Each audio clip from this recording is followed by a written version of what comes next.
Hello and welcome to another great video of Category 2 SOT. My name is Skylar Dumas and I'm here to show you how it's done today. First off, the definitive test for Category 2 is going to be your arm fossa test.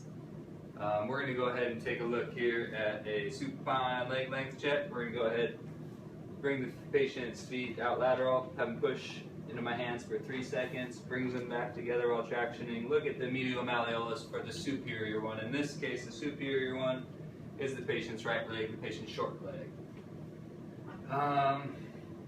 So we're going to go ahead here, and now we're going to do our arm fossa test. We're going to do the upper and the lower.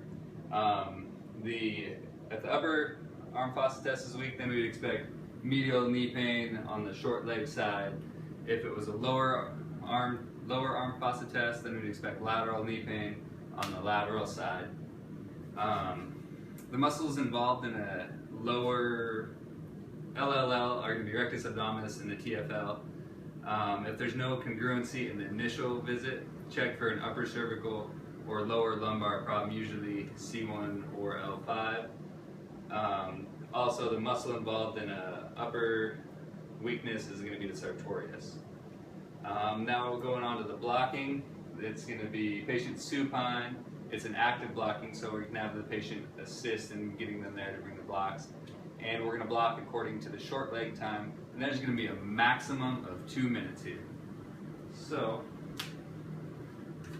here are my blocks. We determined that the right leg was the short leg side, so I'm going to ask my patient to raise up here. I'm going to place this block halfway on the, you can lay back down, lumbar erectors, halfway on the iliac crest, and it's going to be perpendicular.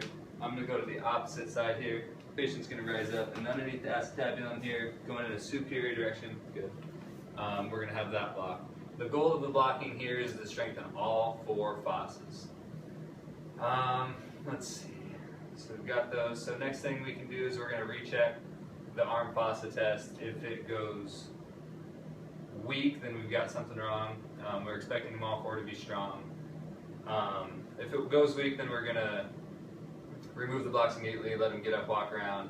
If not, we're going to go ahead and here, and we're going to expect improvement, but we're going to augment the blocks, just give them a little shimmy shake, make sure we have them right in the correct positions. So after part of the block augmentation, we're going to have bilateral thigh pressure on the A to P directions, just proximal to the knee, not over any blocks. We're going to do this for about 10 seconds here. We're not going to do the full 10 seconds because ain't nobody got time for that. But next we're going to go ahead and we're going to put diagonal pressure on the pelvis, but making sure we're not on the blocks. And this is going to be done for an extra 10 seconds as well. After that, we're going to go ahead and check the cranial fault for basic 2. So we're going to start out, we're going to go ahead and muscle test whether there's an inhalation or an exhalation fault. So have the patient's arm up, deep breath in, and we're going to test the muscle. Deep breath out, test the muscle. We're going to see which one of those is weak, whether it's inhalation or exhalation fault. Our patient instructions on this, we're going to have them inhale, put the tongue to the roof of their mouth and point their toes up towards your head here at the same time. And then on exhalation, you can just relax your tongue and point your toes down. So, my hands, I'm going to have one hand on the frontal bone, one on the occipital bone, and from there I'm going to go ahead and perform the basic 2. If there's an inhalation fault, we're going to correct by putting our hands together and pulling in an I to S direction during exhalation, as well as if there's an exhalation fault, I'm going to contact same positions and go SI during inhalation. So we'll go ahead, I'll kind of demonstrate, hopefully you can kind of see where we're at here. So I'll be on the patient's head like so, you can kind of see, have the patient breathe and correct accordingly. Let's see, next we have, to lock that in, we're going to go ahead and do the reversed AFT test. So patient's arms up, and I'm going to ask them to push this direction. Alright, go. Expect it to be strong. If it's not, then we know we got to go to the next thing. Sorry. If the legs remain uneven, then we're going to do the post-blocking technique. So we're going to check. Short leg side, we're going to go flex the hip, go lateral, bring it medial. Long leg side will be opposite. So here on the short leg side, hand under the knee and ankle. I'm going to flex, go lateral to medial, and extend. and we're going to do this 3 times. And then we're going to go to the long leg side, and this side is going to be medial to lateral. So we're going to go up, and we're also going to do this 3 times. So now that we have finished the blocking technique, got to make sure when we remove the blocks, we do them at the same time, do it gently, and it's not patient assisted, so we're going to pull these out. So after that, we're going to go to the sacral cup. I'm going to ask my patient to flip over.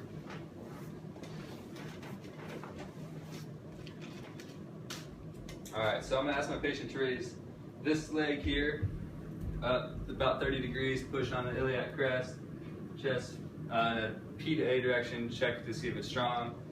Same thing on the opposite leg here, and push, okay. So we're feeling for a weak leg. If they're both strong, we're good. This is not an indication of anything. So say we have a weak left leg here. I'm going to again ask the patient to raise their leg.